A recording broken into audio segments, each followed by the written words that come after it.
Pasukan Israel melancarkan serangan di dekat pangkalan udara Rusia di Suriah. Tempat ini diduga merupakan gudang penyimpanan senjata Rusia untuk mendukung Iran dan sekutunya. Serangan Israel ini pun langsung direspons oleh Moskow.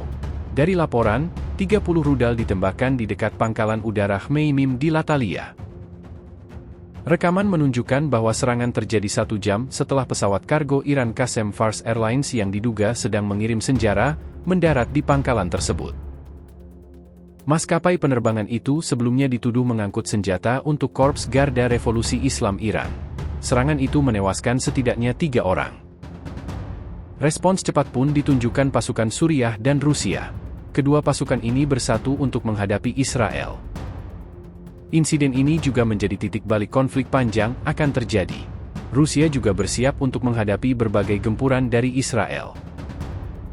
Bahkan, dalam pernyataan terbarunya, Rusia memerintahkan warganya meninggalkan Israel. Duta Besar Rusia, Anatoly Viktorov menyarankan warga pergi selagi masih ada waktu. Banyak pihak lantas mengaitkan peringatan Rusia ini sebagai tanda bahwa nantinya Rusia akan menyerang habis Israel.